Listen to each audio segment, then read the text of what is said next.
quiet. Nice out here. Willows dangling over the pond, ducks swimming, sun bright, mild,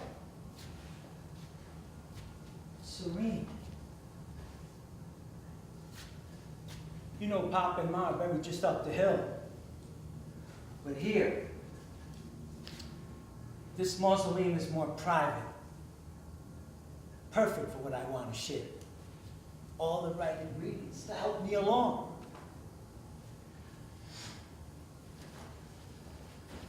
Guess what I found in the attic? Yes.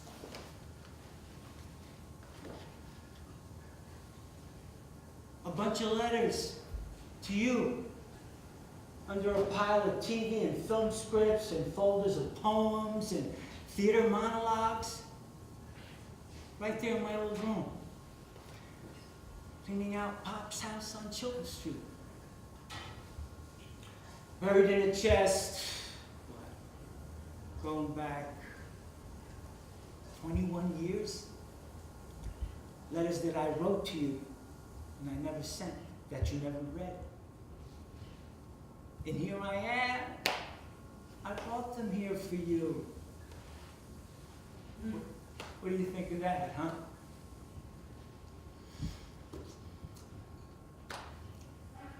My mouth's dry. Tense. Ha! Ha! Ah! That's what they teach you in the method. You have attention sources, vocalize them, expel them, so that you can be relaxed.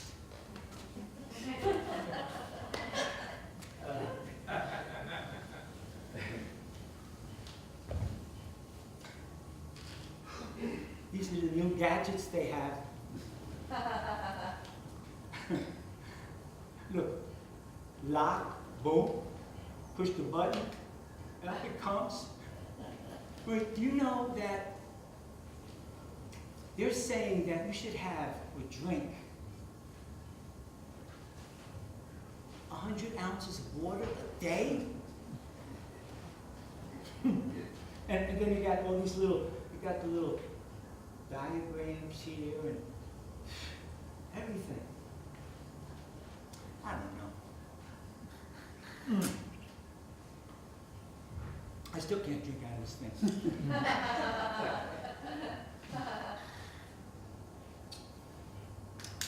Oh, yeah. You know what? I don't even remember if I ever showed these letters to Daniela. Then I have this dream. Daniela's sitting with you at the kitchen table at Penn Place, having a cup of tea with you. And she's reading these letters to you. Wow. So I know what I have to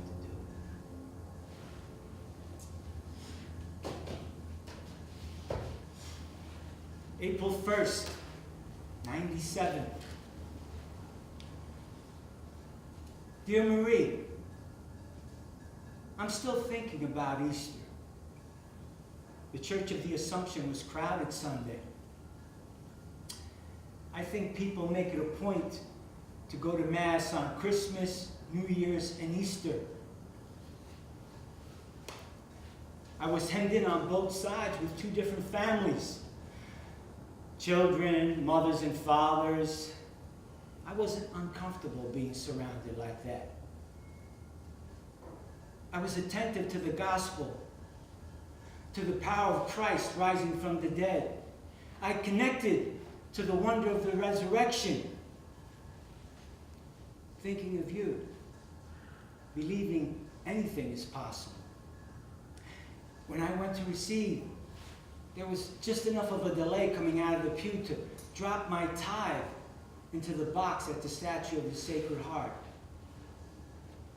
$20 folded severely so as not to be conspicuous. Deposited quickly with thanks and hope, and the faith is flowing as the Easter fountain on the main altar. Afterwards, I waited at the back of the church for the Monsignor's blessing. Then I hurried to Donato's to pick up flowers for you and Daniela. It was sunny and warm and encouraging, imagining the both of you pleased.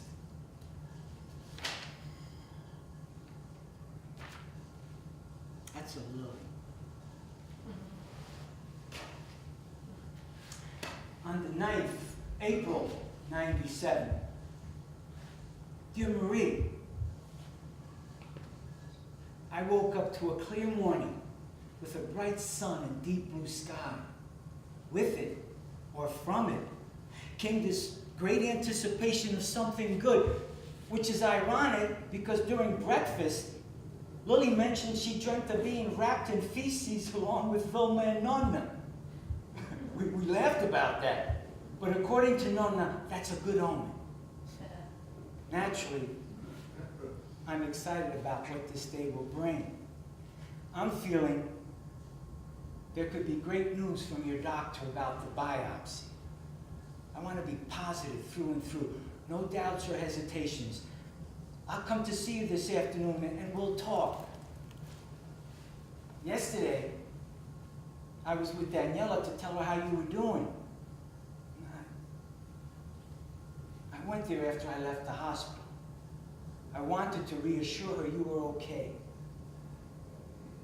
I'm so impressed with her attention to her diet and the vitamin and herb supplements she's taking for the mono. She's going to be fine.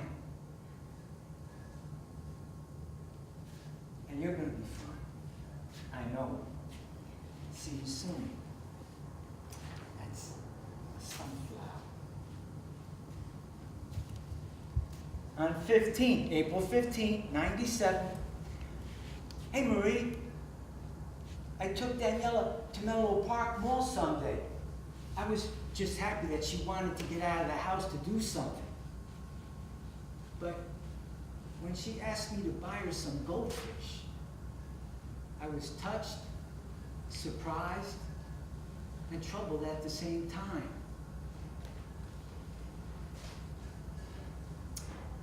When she stepped into the pet shop, I could see her need to have something to cheer her up. Something soft and lovable. She chose 2 plump goldfish. They were put into a plastic water bag and then inside the bowl she chose. They made her happy. She also picked up some food for them. And we took turns carrying them in the bag the store provided as we headed to BB's so she could look at some outfits. She tried on a beautiful dress that she loved and fit her perfectly. Really, Marie, she looked like a Roman goddess with it on. Of course, I bought it, even though I almost balked at the $150 price tag. But seeing Daniela's eyes light up was well worth it.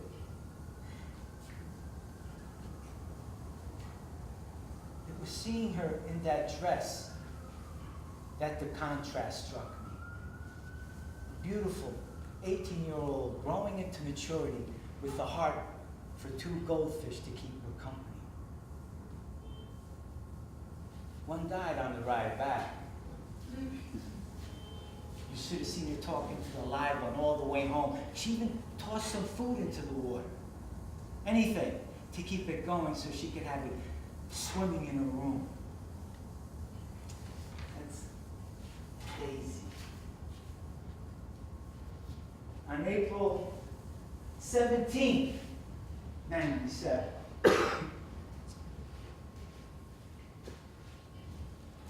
Dear Marie, I'm trying not to feel uneasy today.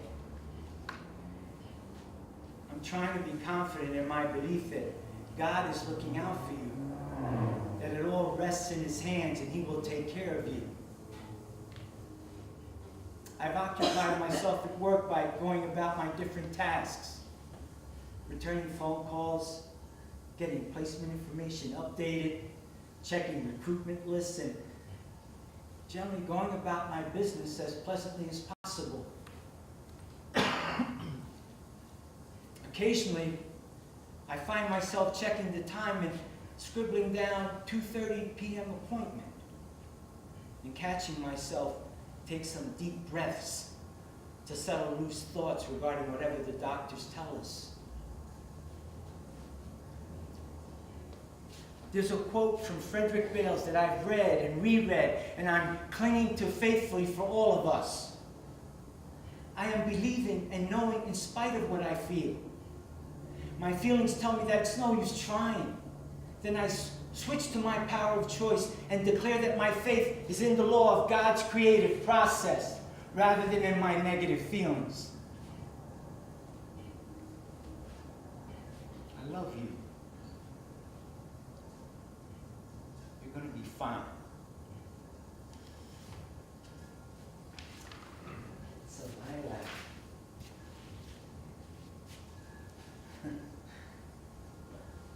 The 22nd of April, 97. Dear Marie, because of the way Daniela's been feeling lately, I had it in mind to give her a little gift, and finally Sunday, in the late afternoon, on the way to Barnes & Noble, I gave it to her. Before I handed it to her, I proceeded to tell her how much I myself was inspired by it and how much I like to look at it and hold it in my hand. Then I took it out of its hiding place, my pocket, and gave it to her.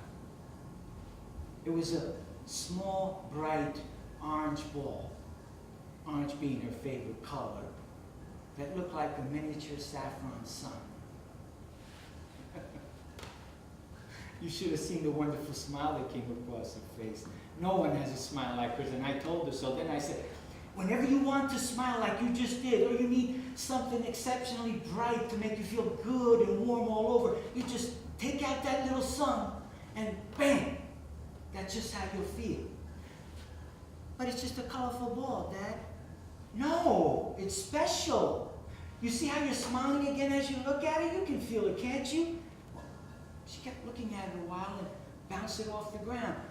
No, Dove, don't do that, because you'll ruin the color and the texture. Please never do that. She started laughing and looked at it closely again, somewhat reflective about the harm she could inflict on the little bright gift. Okay, she said, I really do like it. I'll take good care of it, thanks. Remember, I made sure I had her attention. It's a magic sun that will always bring you happiness whenever you turn to it.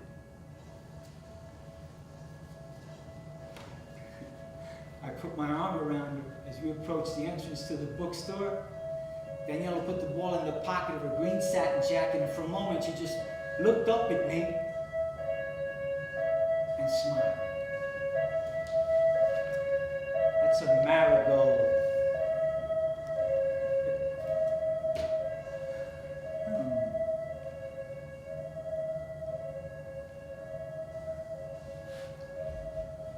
Remember the stereo in the living room, Marie?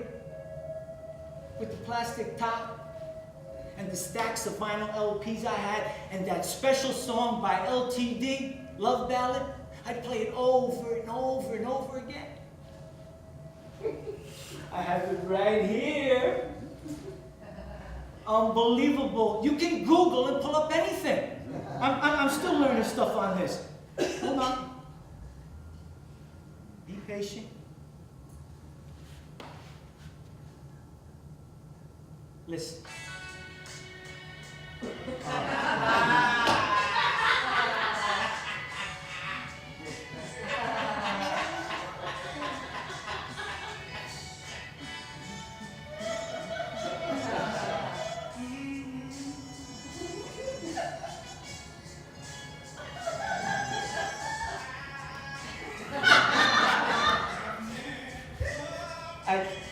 I danced with Daniela when she was little.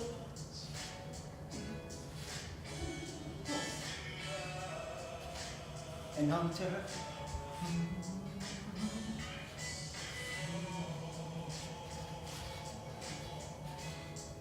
And lull her to sleep. I like to see bed.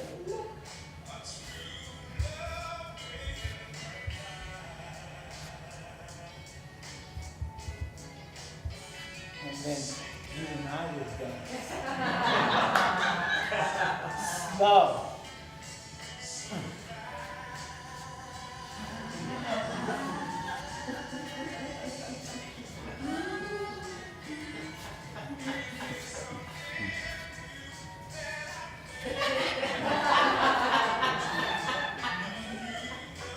Oh my God, so good.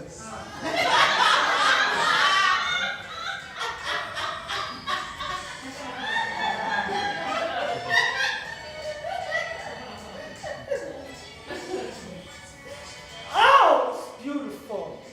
Do you feel that?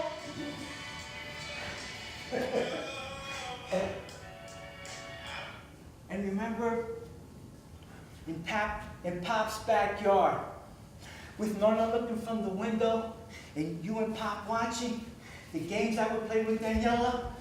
Thumbelina! I take her by the arms and round and round and round and round and round and round until we both got dizzy. And then up in the sky, I take her little body and toss her up and catch her just as she came down. Ooh, that little voice. Again, ooh! And Nonna yelling, Bruno, bada! And Pop too. Mondo, ma che cazzo fai? And then flip her limb. Put her in my arms, and the little baby dolphin cutting through the waves like a little baby, sweet, sweet little baby dolphin. Whee! Oh, and then King Tusk. Oh, did she love King Tusk? I put her on my shoulder, hold her tight, and the wobbly elephant, he'd be trudging through the yard. Oh, no, he's looking at the roses. He wants to smell the roses. Oh, no, he might run to the thorns. No. Oh, he's changing his mind. He looks at, there's a fig tree over there. He wants to rub his back on those tall fig leaves. No, he's changing. He's tired. He's going toward the picnic table. He wants to rest. He's gonna, no.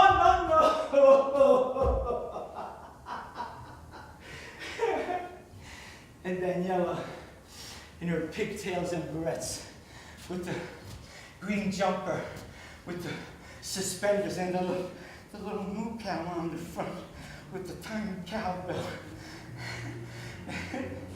And the coup de grace, the bunnykin song.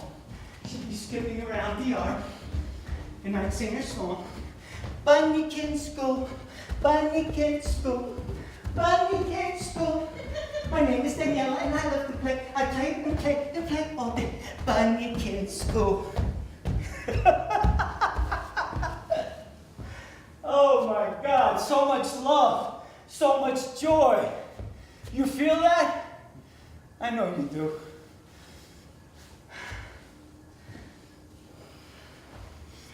Now I have to refresh myself. Here we go. Boom. Oh, see? There it is. All right.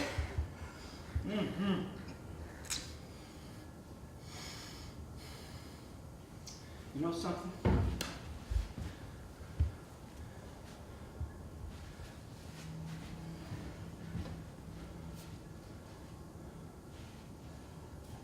We're blessed.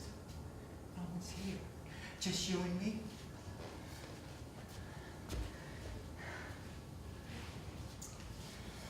This is April 29th, 97. Dear Marie, last night I got to my other job at UPS around 1 a.m. I had fallen asleep at home watching the Knicks play Charlotte, and I didn't get up till after midnight.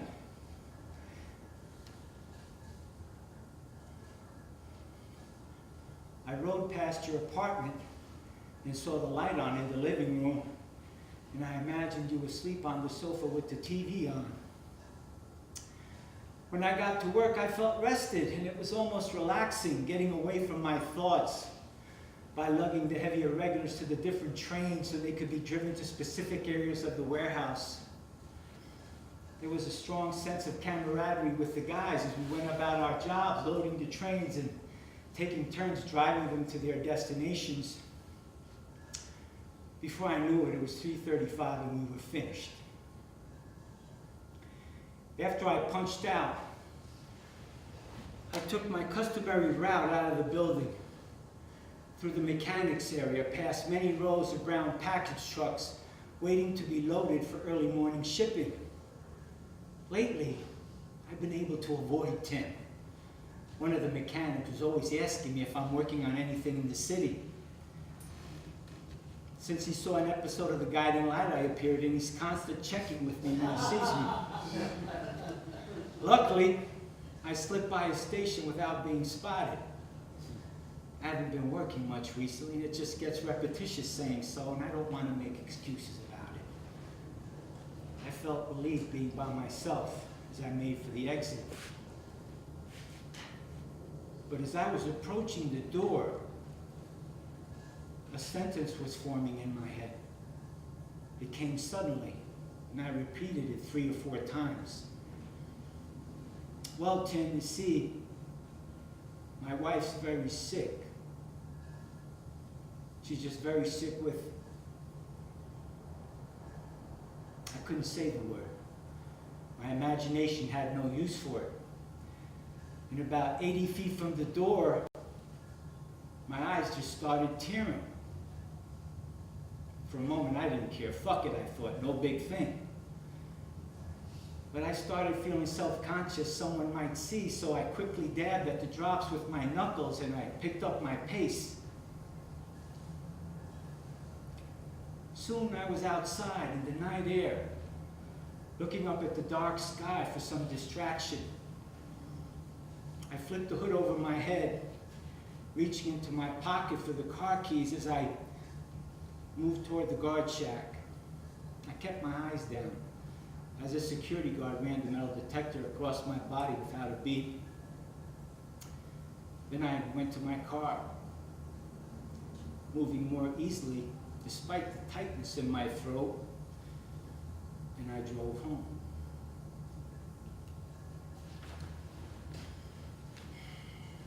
It's Jasmine.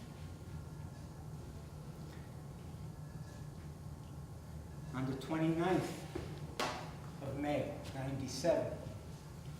It's 2 days after your birthday. Dear Marie, I had this moment to myself in my office. After I spoke to you on the phone, after you told me the birthday cake I sent over was good but too sweet. Your voice was a little raspy, but I liked the tone.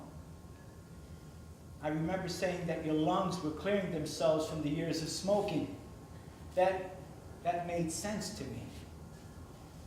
I wanted to tell you that I missed not being with you on your birthday. I would have liked sitting at the table, spending time there on your special day, but I also want to respect your wishes, even if I don't understand why my being with you makes you uncomfortable. So I did and do what I can. Roses, a card with money to buy yourself something, a phone call, whatever I can to make me feel that I'm still connected to you.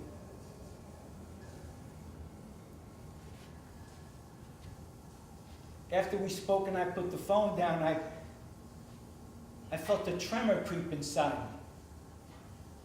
That same feeling that knows time is passing, and with it, a multitude of moments that just dissolve.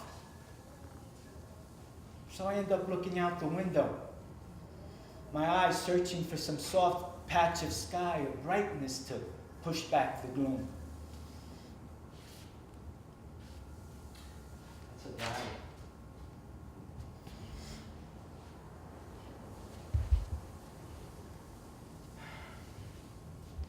October 29th, 97. Marie, I enjoyed driving you to the hospital today. Not sitting in the oncology room, but being with you and being able to comment on how nice a day it was, the changing foliage, the sunshine, the afternoon sun. It was all pleasant. I even felt you were more receptive than usual to my running commentary on everything. I was happy for you. The ride was short and not too taxing.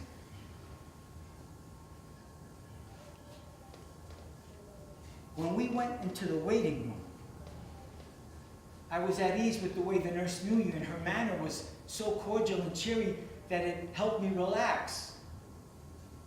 But my heart, as is always the case whenever I'm with you in these settings, was already on alert.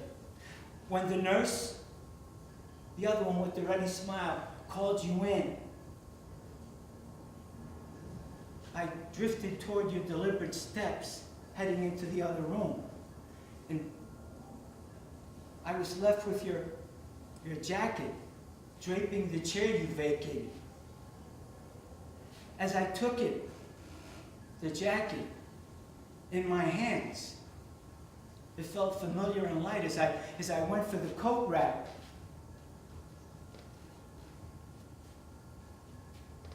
But when I placed it on the hanger, I was frozen by the image of it left dangling in the air alone like that. The soft green texture, the stillness, the warmth waiting to resume. Suddenly I felt a jarring intrusion, a void. And I took a magazine from the display, something on treatments, I think, and I immediately sat down, startled by a powerful fear banging in my chest.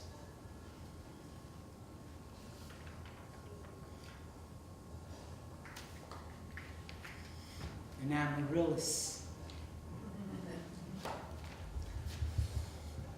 Oh, man. I couldn't write anything for months. Nothing flowed. No words would come.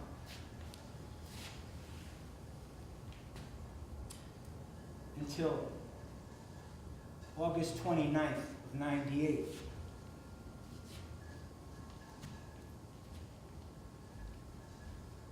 This evening, Daniela and I took your bed from your room and we put it outside of your apartment for disposal. It was a constant reminder of your sickness and pain, so Daniela didn't want to see it anymore. I agreed. This was the first time I stepped into your bedroom in 6 months. The last time being when I brought some lentil soup from Nonna up to your bedside because you were too weak to come downstairs. Remember?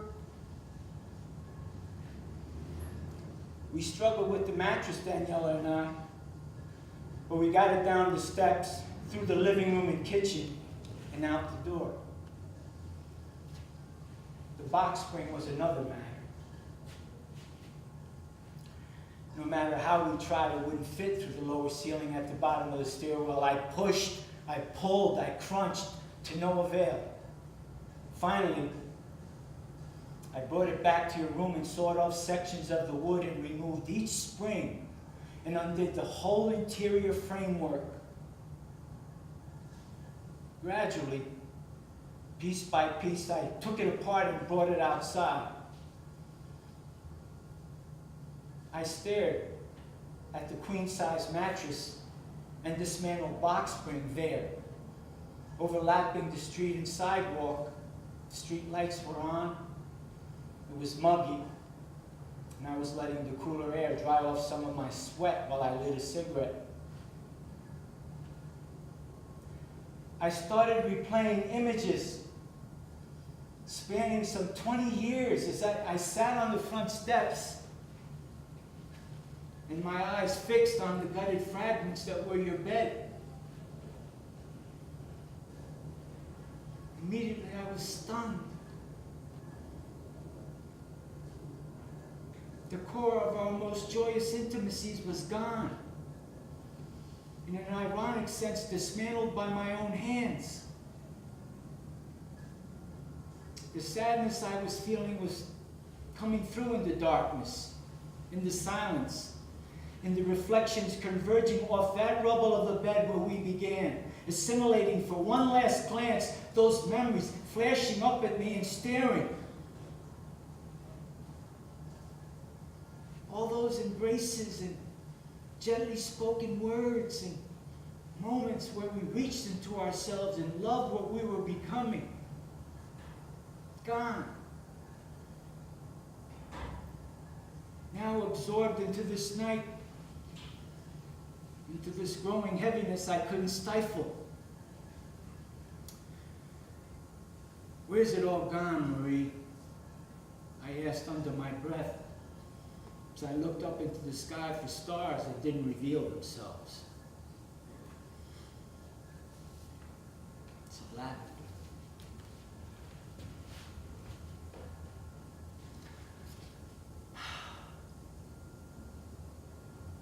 I guess, it's crazy. Cemetery air could be refreshing.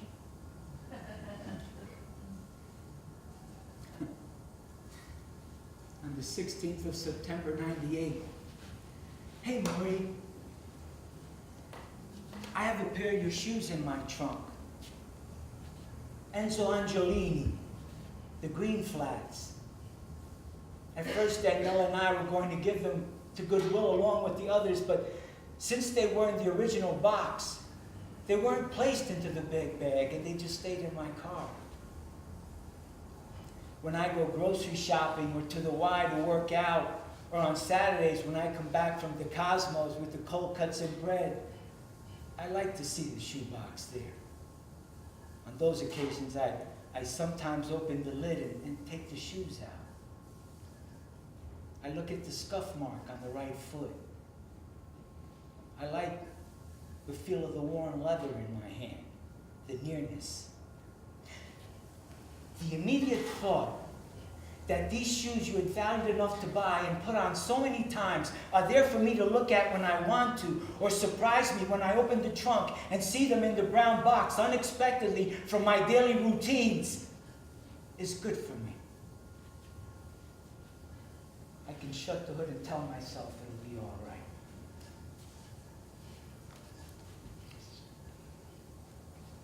And Iris.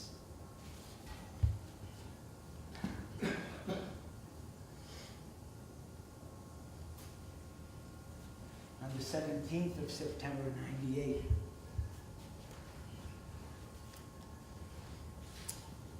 Since you've been gone, there's the one dream I've had of you that I can keep going back to. It's at your apartment in the afternoon. I'm sitting in the kitchen by myself, thinking of Danielle. I'm able to sense your front door is open, and I see subdued brightness coming from outside. My thoughts are upset at Daniela for some vague reason, and with that in mind, I'm drifting toward your couch. I sit down pensively. And when I turn my head back toward the kitchen, I see you. Your face luminous, healthy, beautiful. I can't believe it's you. Simply I say, "You're okay, you look great." "Of course," you reply. Easily the words come from you. "I'm so happy just looking at you. I can't believe it. I feel you close, so healthy. I want to stay there with you.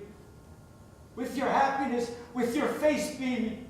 The same exact expression in your eyes as when I returned from playing ball in Italy before we were married, after having been gone for 6 months. And I came down the steps at my father's house, down the hallway, and I saw you in your rabbit fur on the landing, smiling, eyes sparkling, your face lucid and flushed with excitement. And from the cold January day, so much emotion there. And then in that joy of being with you, you sitting so close to me, you reach over and you put your arms around me. And I just cry and cry with happiness, not wanting it to end. Not wanting to ever leave your embrace. But I wake up to my own muffled scream and my tears, and the dim light coming from my window, and the profound feeling pounding in my chest that you're fine, and you do love me.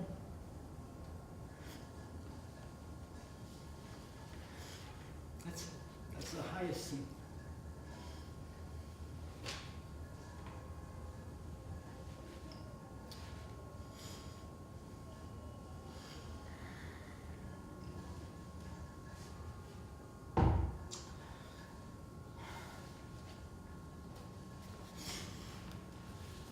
September 18th, 98. Hey, Marie. It's after 11:30, and I'm sitting in Pop's favorite chair on the fringe of the yard. I felt restless in the house, so I decided to come out here for a cigarette. I've been doing that lately, coming out here at night to sit in the dark for a while. Today, Danielle and I crossed signals. I called in the early afternoon and she wasn't there, and later she called me and I was at Barnes & Noble.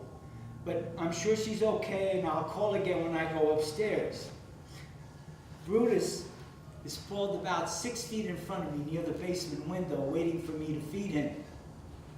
When I came outside, he'd been waiting on the front steps and followed me to the back like he usually does. You know, he's a good cat with what I think is a very striking face, and he's simpatico. He makes a good companion when I'm sitting out here like this. I don't think you'd approve of me smoking. I stopped for a year while you were sick, but I picked it up again while working on Basic Theater of New York production of Tracon. I'm going to stop. It's totally against my nature. But for now, each cigarette is like a friend I can count on when I'm by myself thinking or rehearsing or in the middle of some congested thoughts. Right now, it's peaceful out here. The basement light, which is perpetually on because of Pop, is casting its glow along the base of the house. There's a stillness I like, listening to my thoughts as they come to my attention. I'm looking across the street, across the parking lot where your apartment used to be when we first met. You remember. 128 West Jersey Street, apartment B8. We had some wonderful times there. I was 20 years old. You were 26. I truly believed I learned so much about loving a woman with you. I didn't understand that then, but I know it now. Isn't that just like life? I'm looking around and I notice the light and the dark, the quiet, the empty spaces. I'm listening to the occasional barkings of dogs in the adjacent yards. Much has changed in our neighborhood, but our house is holding on. There's a feeling coming over me. Something wanting to be said, to be written down forever, encompassing all that I feel and see and hear and wish. But I'm out of touch with poetry. It's been a long time since I've written anything. I think I'm being teased right now with thinking of you, of Daniela, of my family, of all that I want and what I cannot have, of what I've lost. So I sit here, puffing on this Marlboro light, barely moving, a little afraid, a little happy, smoke rising in the dark, Brutus, oblivious to everything, waiting for that last puff so I can toss the butt away and retrace my steps upstairs. Brutus following close behind. It's a carnation.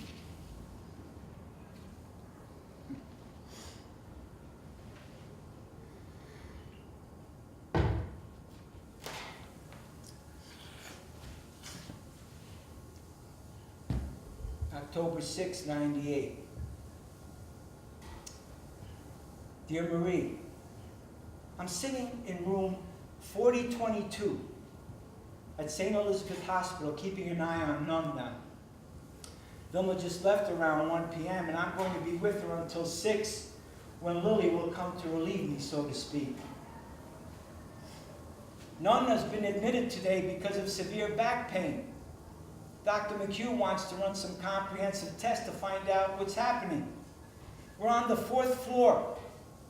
I just fed her some vegetable soup and she's okay. No great discomfort. Only once she's moved or if she has to go to the bathroom, then she hurts. I'm watching her chewing on a cracker right now. And occasionally, I'm glancing out the window. I can see much of Elizabeth. St. Anthony's steeples, Cleveland Junior High School, Elizabeth General Hospital, and to the right, the steeples of St. Patrick Church down in Elizabethport, where we all grew up and where your memorial mass was held. Earlier, while I was pushing Nonna in her wheelchair to her room, a flood of oppressive images started coming back at me. Thankfully, I had forgotten them, buried them somewhere where they were harmless. But while waiting in the admitting room and riding the elevator upstairs, many of them suddenly returned, and there I was, leafing through a dreadful photo album. Long, agitating corridors, waxed floors, wheelchairs, carts of towels and blankets and hospital gowns, nursing stations, nurses dressed in whites and pinks and blues, hospital chaplains, waiting rooms filled with anxious faces drinking coffee, stethoscopes, needles, gloves, charts, medications, respirators, cafeteria food, and doctors and more doctors. From one oncologist to another, from orthopedic specialist to thoracic specialist to radiologists, x-rays, biopsies, bone scans, MRIs, CAT scans, needle biopsies, collapsed lungs, tumors, operations, radiation, chemotherapy, pills, Sacred Heart prayer books, rosaries, inspirational books, vitamins, Padre Pio prayer cards, St. Teresa prayer cards, curtains drawn, curtains open, the television always on, ringing phones, toilet tissue, sputum, flowers, cards, fruit baskets, and on and on. Images flashing out of the forgotten. Of things I never wanted to see again. From one bed to another, from Sloan Kettering to St. Barnabas to Union Memorial. Your frightened eyes looking up for reassurance. Your will holding on. Your courage grasping every word of treatment that offered the slightest hope. And finally, that afternoon, you're lying there in intensive care, motionless, after the respirator was removed, with everyone saying goodbye, and Daniela's voice, I'll never forget it, speaking evenly despite the tears. It's okay, Mom. You can go now.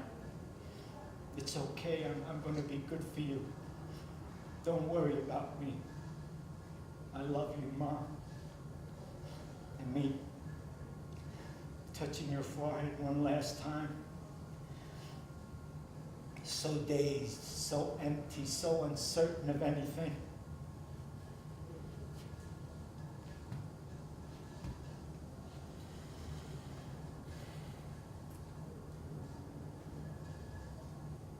Afternoon is bright outside. plane is coming in for a landing at Newark Airport, I welcome the sunshine and the movement calling me out of myself. Nonna is sleeping across from me. She has a worried look on her face, but she's resting comfortably.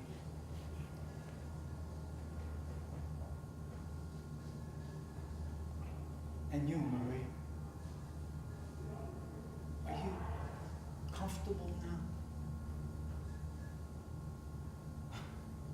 Really, I know it's a stupid question, so just forget I asked. It's just that this moment brimming with the grief and pain I remember, it'll go away. Even as I'm writing this last sentence, I know you're fine. That's all that matters. That's an orchid.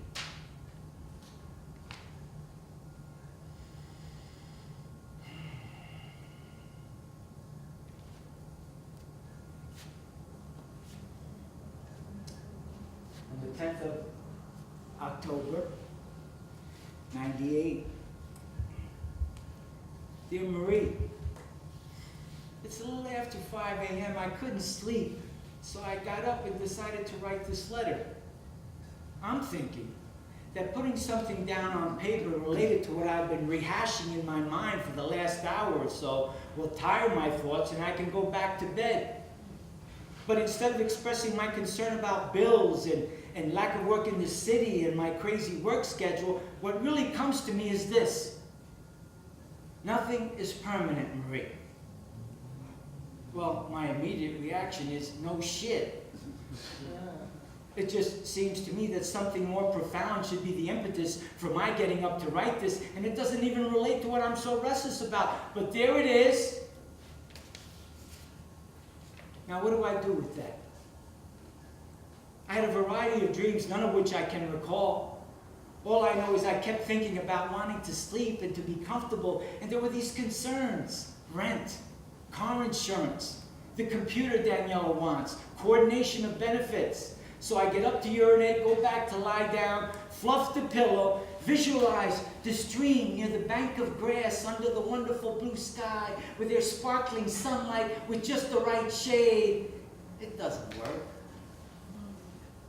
So I'm in the dining room writing to you and saying something that ends up being trivial. Maybe that's the point. Maybe it's just my subconscious letting me know that. Maybe I want something glorious to express, some great truth I can latch on to and claim for myself. And all there is the mundane, irritating, bland triviality.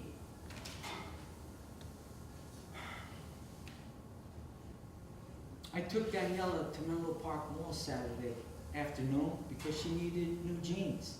On the way, she was working on her lines for the production of Talking With she'll be doing at CBT in November.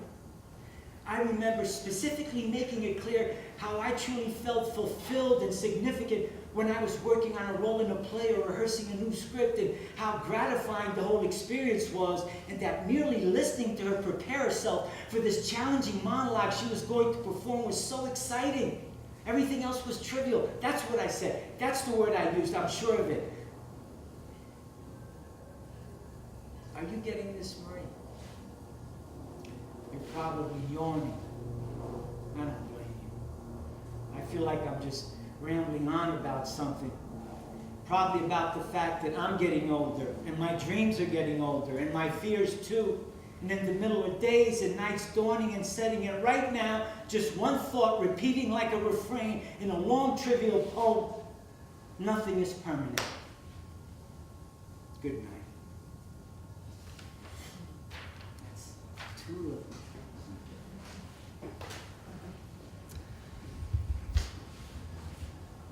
On October 1598, dear Marie, I wake up early, 7:30 a.m. from a disturbed sleep. I go to the kitchen to begin preparing breakfast, and I start my tirade.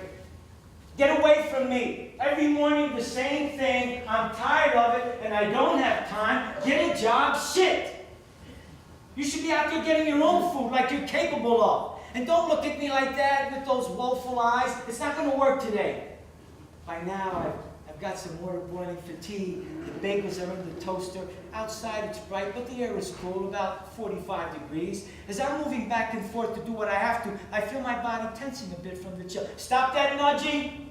I'm telling you for the last time that you've got to be more sensible, really. It's always what you want, when you want it, and you don't care how long it takes you to get it, and then when you do, you often fuck everybody else. Now, is that right? Is it? Look at me. And stop that perpetual whining. It's not going to work. You're getting on my nerves, okay? Do you hear me? The butter's on the bagels. The tea poured. I'm pouring some milk and adding honey right now. I've got my pace. I'm trying to settle down, but I'm still going. And I swear to God, if you puke your food on the rug ever again, I'm going to stick your nose right in that chicken hearts and liver mess till you choke on it for good. So there, that's how pissed I am. You got that? I'm nibbling on the bagel, sipping my tea. Brutus, I think, is listening to me, but he doesn't care. He's just hungry. He's sitting on his rump next to his empty plate near the garbage can, unfazed, staring up at me. I can't look at him too long. If I do, he's got me. I know it, and he knows it. Every time I get up, even for a second, he's at my legs, nudging, purring, meowing, whatever it takes. I hold out for as long as I can. I want to punish him for extracting my time and attention. I finish my breakfast, do my bathroom duties, get dressed. But as I'm doing this, I feel guilty. And there he is again, eyes glistening, mouth opening softly into the most imploring meow imaginable, and I'm putty in his paws. I'm sorry, Brutus. It's okay. Here we go. Your favorite. I get the fancy feast, sliced beef, open it, and I'm thumping the contents into his dish. He starts his crunching before I can get it all out. I take the empty can and shove it with all the others inside the special plastic bag and fasten it with a clothespin on the inside of the Acme bag that serves as a surplus trash can in the hallway next to the bathroom, known as specially designated spot. What can I say? Old habits die hard. I rinse my fingers, come back to the kitchen for a minute to watch Brutus eat. I feel myself smiling. I can't help it. I'm thinking, it really doesn't take much to make him happy.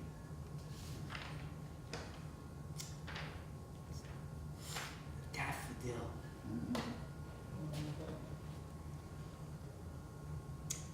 This is November 1st, 98. I'm downstairs in the basement. I just brought Pop his breakfast, sugar-frosted flakes with milk and coffee. I thought I'd sit with him a bit before the 12 o'clock Mass. Today is All Saints' Day, the day after Halloween. I've got the light on, and I'm on the verge of expressing some things to you. But I can hear Pop in the bathroom struggling with a bowel movement.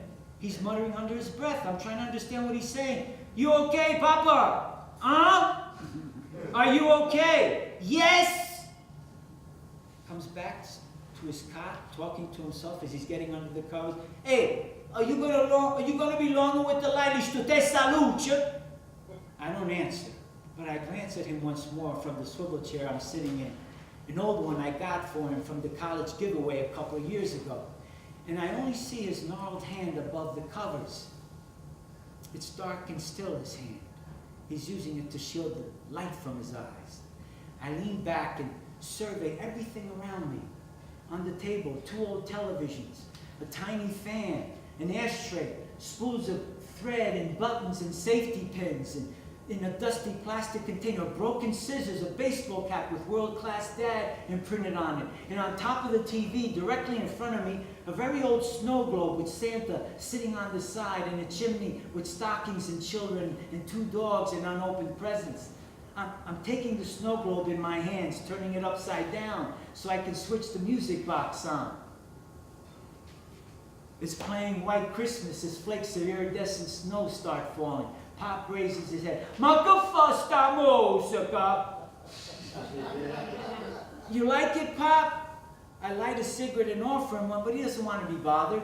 He cusses in Italian and turns over. I swivel my chair, feverishly noting everything I see. I don't exactly know why, but I feel it's important I absorb everything. A collage of pictures David did as a child, lifeline, printed in black magic marker, and photographs of the brothers growing up, stages in his life. Pictures in yellowed frames depicting scenes my father liked. A rustic village with farmers going home from the fields, a fisherman casting his line into a river, with a breathtaking backdrop of mountains and rocks and pine trees. A windmill on the side of a stream next to a brick cottage. Ma perché non studio sta luce? Pop, I'm trying to capture everything I see around me. I can't move now or I'll lose this. That silences him a second, and I continue. I swivel again and stare at his bed. I note the blankets there, and I put out my cigarette. His head is completely covered. When he nestles, I hear the box spring creaking. Everything is cluttered, yet there is an order. I like the contradiction. For a moment, I catch Pop peeking at me. I see his eyes peering briefly, then he hides. The windows are covered with makeshift towels as drapes. Bicycles, 3 of them, are chained to a metal support. Clothes are hanging everywhere. Chairs are overflowing with slacks and shirts and more worn blankets. There's a mirror on the ledge that borders the basement about 3 feet from the floor. Another drawing of snowmen this time in a dark frame. I think Brian drew it in grade school. Further along on the same ledge are posters of varsity basketball schedules from when I was coaching at North Brunswick and a team picture from my college days playing for Biscayne. God, it seems long ago. There's shouting coming from upstairs. I hear Vilma's voice, and Anthony and Bill. I can't make out what's going on, but it doesn't last long. The ancient refrigerator against the wall faces Pop's cot. It's yellowed from age and it has scribbling on it I can't decipher. I know what's inside. Toys and boxes of plastic bags that store papers and clothes. On my right, there's a desk and a bureau with Pop's hat and a tissue box and wrinkled slacks near some paper dishes. I see a card I recognize. I stretch over to look at it more closely. It's a Father's Day card from Daniela which says, "Warm wishes for grandfather." I open it and read, "Caro Papa Nonno, ti voglio molto bene, ti abbraccio e bacio." It's signed Daniela La Bella. I'm holding it in my hands and I'm smiling because I remember telling her how to write it in Italian. Like everything else from his grandchildren, he's kept it close. I'm looking at the front of the card, at the bluebirds perched on branches. I have a good feeling inside of me now. I hear it moving around softly in me, like the occasional footsteps above my head and the murmuring voices that accompany them. I have an impulse to stop, to take what I've written and go sit in the chair next to where my father is lying down and read him what I've written, to see if it makes sense to him, to see his reaction to these sporadic images he is no longer fully aware of. "Papà, vuoi una sigaretta? Ma vaffanculo, va!"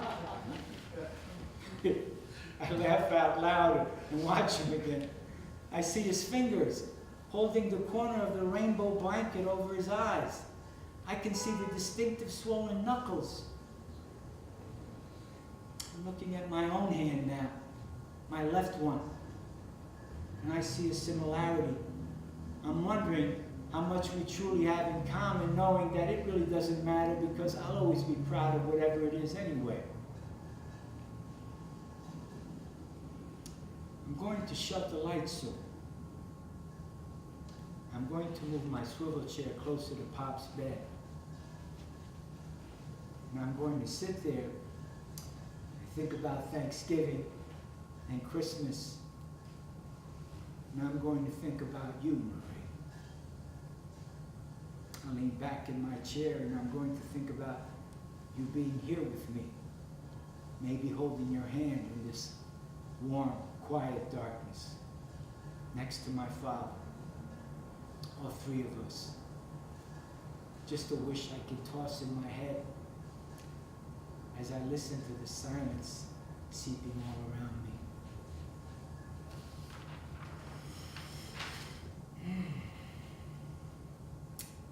Hibiscus.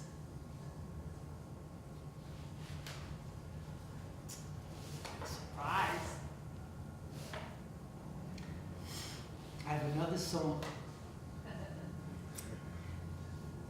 It's by Everett Harp. When I think of you,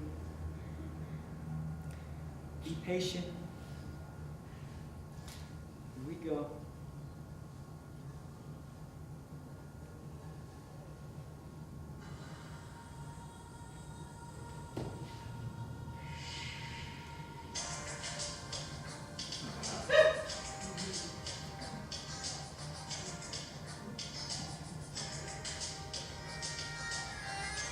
You like that?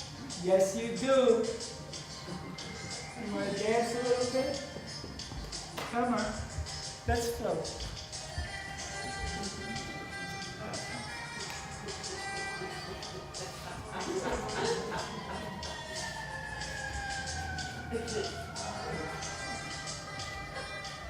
Come on.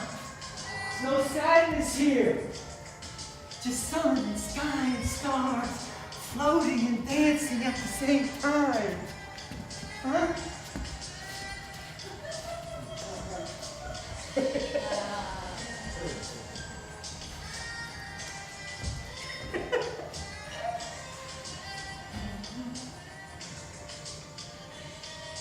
you feel that?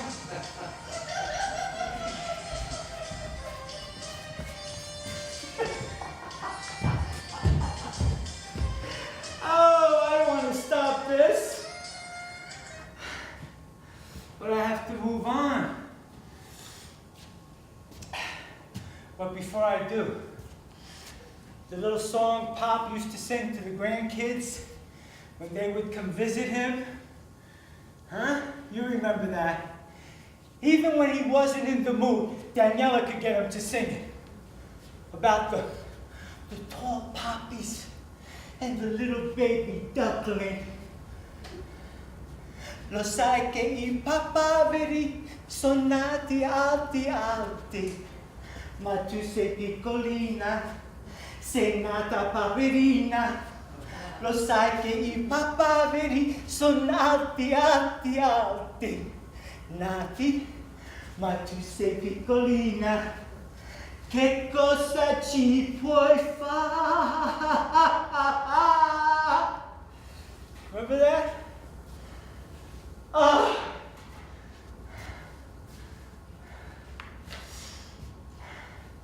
Refreshment time.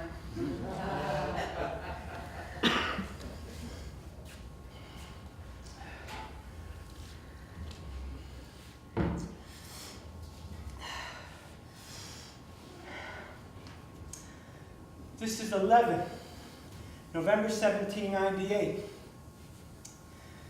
Dear Marie,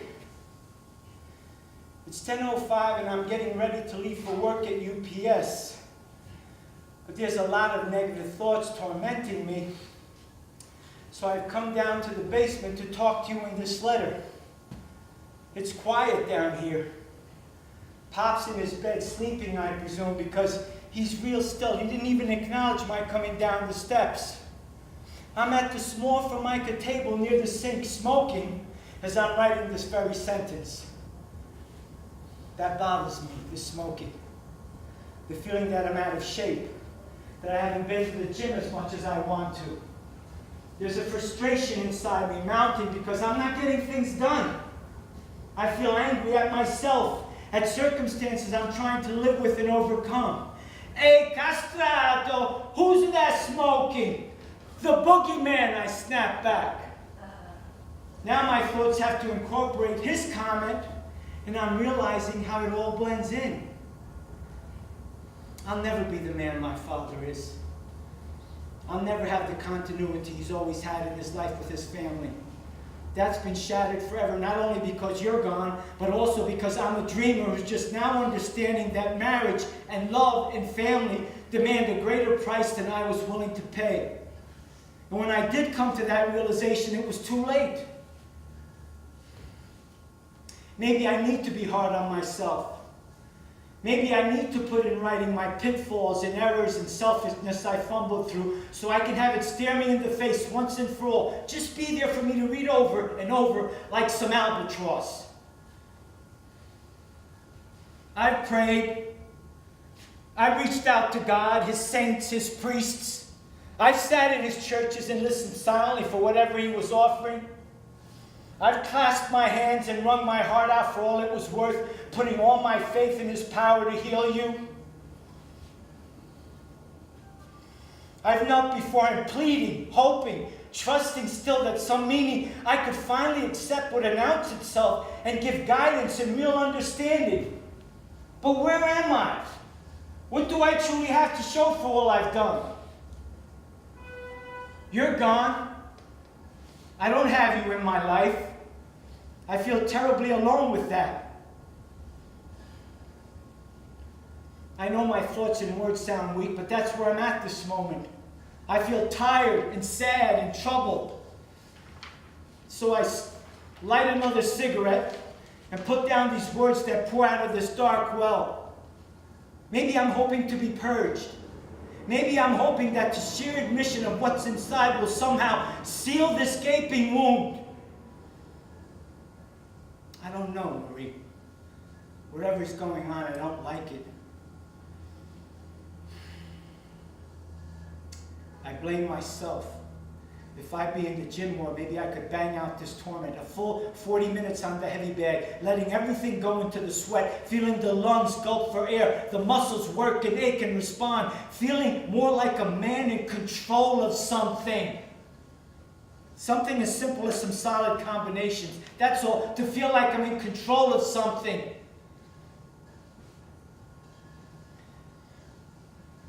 All this is futile and upsetting. I know I have better sense. Somewhere, I'll find it. I have to. For Daniela, for you, for me. I love you.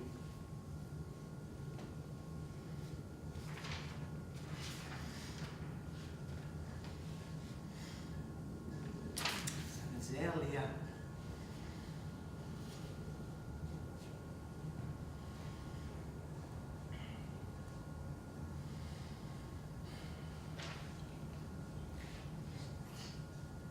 This one.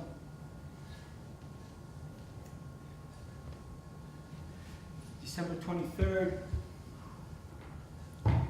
98. It's the first anniversary of your death.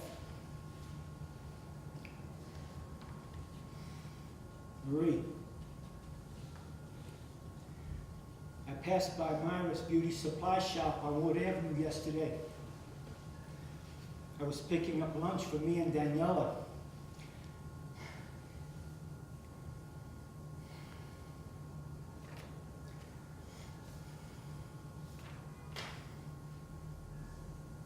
I have to tell you about my nightmare first.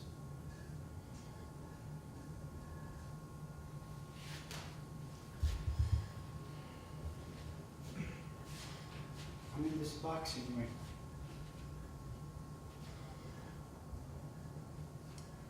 It's dark. It's creepy. There are cobwebs hanging from the ropes. And my opponent is this faceless dude. And he's right in front of me, holding his hands up. And I'm fearing him and hating him at the same time. So I'm coming at him hard.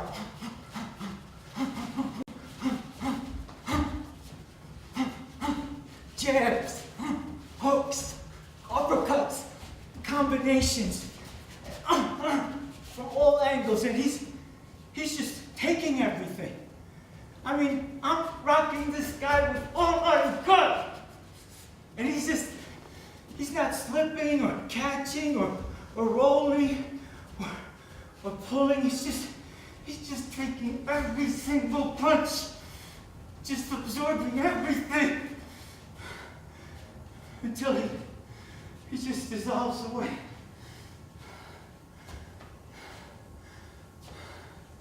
Leaving me in a lather of anger, so totally upset.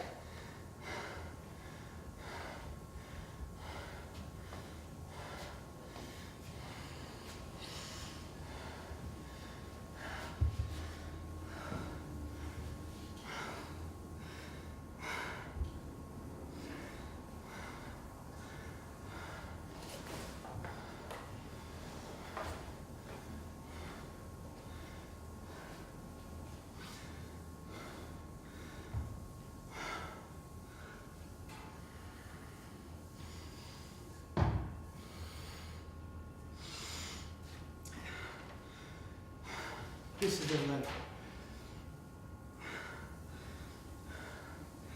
I passed by Myra's beauty supply shop on Wood Avenue yesterday. I was picking up lunch for me and Daniela and happened to glance in on a display in the window. And just like that, it erupted out of nowhere. That haunting memory. Some images pierce you forever, just waiting for that moment to rush out of that dark place inside, buried so far away from everyone.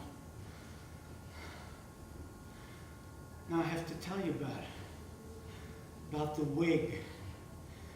That wig, your wig, the shape of it, luster brownish looking only longer, curling down below your ears. Remember? It was gruesome. And I'd lie to you and tell you how good you looked. A Holocaust survivor looked better than you did. I despised that ugly thing. You were trying so hard, lipstick, rouge, eyeshadow. You never had to touch any of that stuff. A frightened, withering shell of yourself, and me smiling, lying to you, comforting you. All along, my heart was drowning. What a phony I'd been. What a liar. I wanted to yank it off your head, step on it, but I'd smile instead, touching it, telling you how real it felt. Such a liar. I couldn't change anything. I couldn't make you better. And I had to deal with it all. With Daniela being alone, having to live with the shit, having to struggle emotionally ever since. You'd wear that white robe. That's all you ever wore the last few months around the apartment.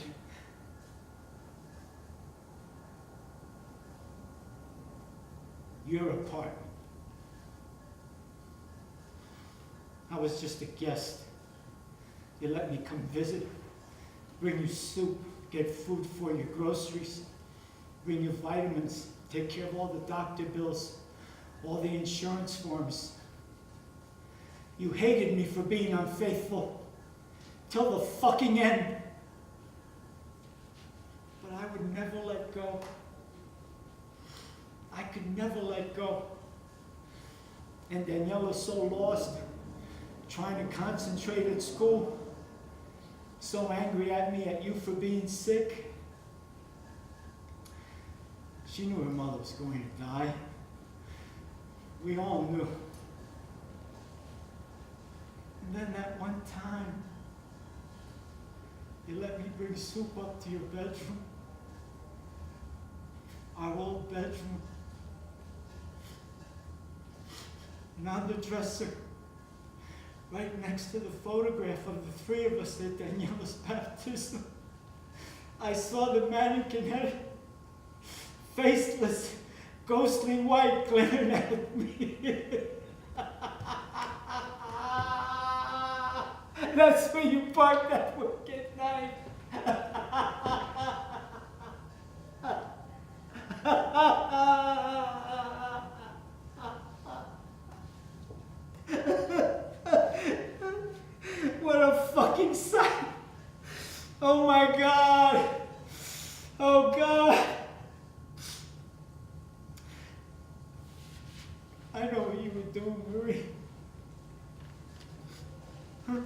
trying your best to stay free.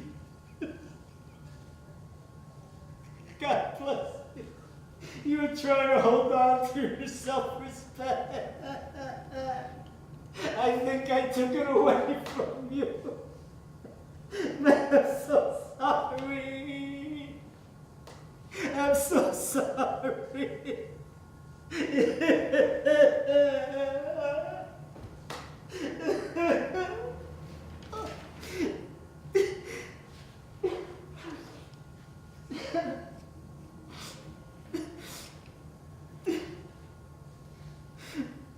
Listen, Rose.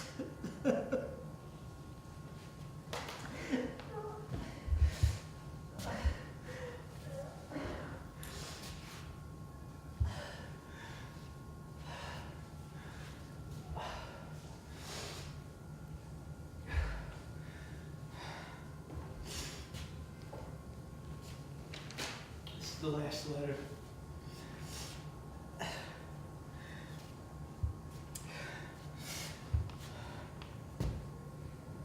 was in a sealed envelope with your name on it.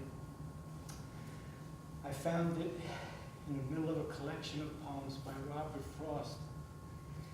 It was dated January 25th of '95,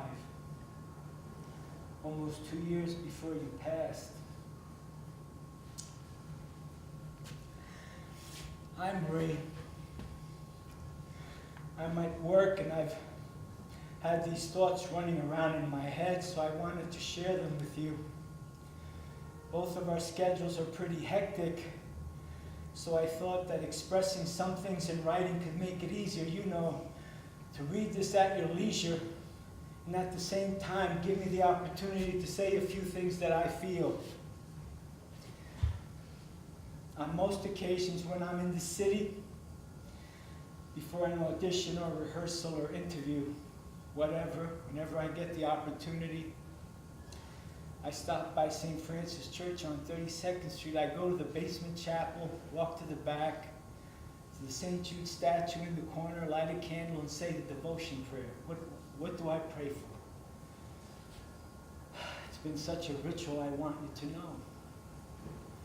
Peace, health, happiness, and love to all the people I love. And who are these people? Not many, I can assure you. I go through the list very quickly. All I can say is your name and Daniela's come out so readily. St. Jude has to be smiling before I even drop the dollar into the slot.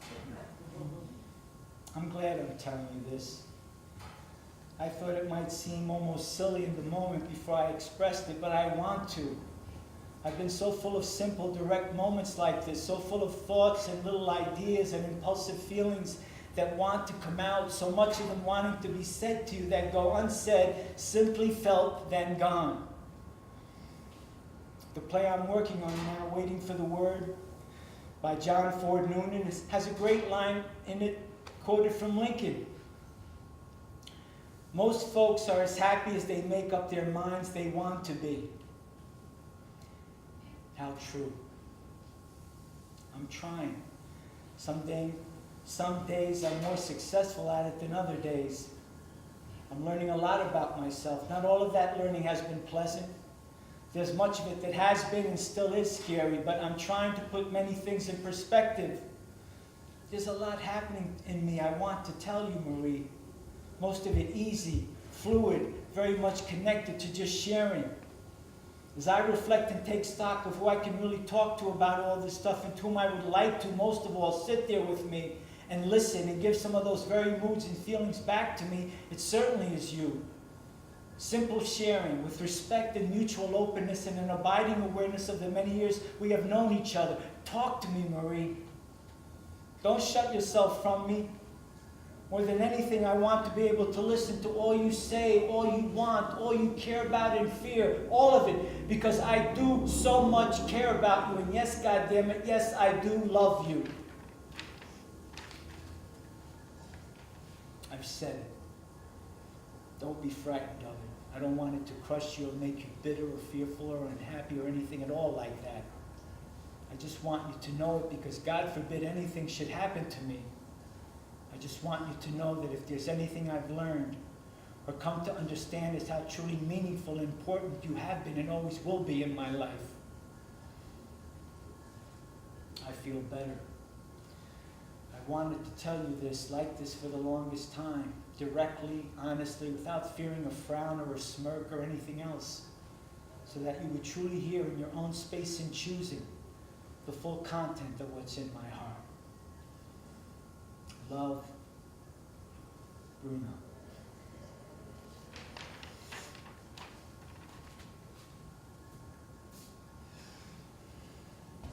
That's a chrysanthemum.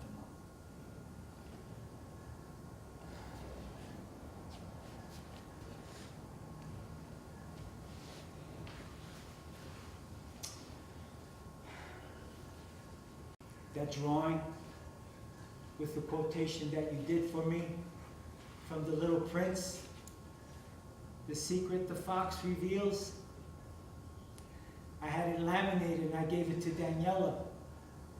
She has it on display at her apartment in Rawway.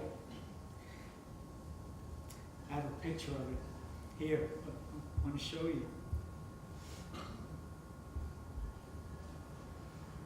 Make it big for you. This what they call favorites. You put it in the favorites.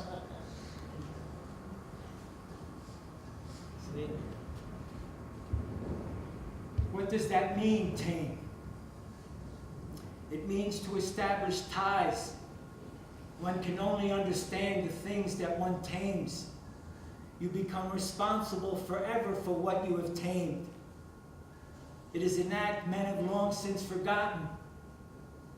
It is only with the heart that one can see rightly. What is essential is invisible to the eye. It took me a long time to learn that, Marie. You knew it all along. Joanne, my wife now, she helped me realize that you can't live in guilt and hurt. Love can move on into more of itself. You can't stay isolated. You have to be better and forgive yourself. If I had never learned and acknowledged what I lost in you, I would have never found Joanne. I believe you sent her to me. And I want to thank you for that, Marie.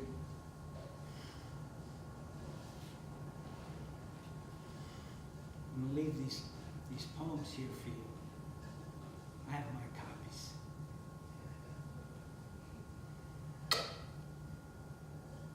God bless you.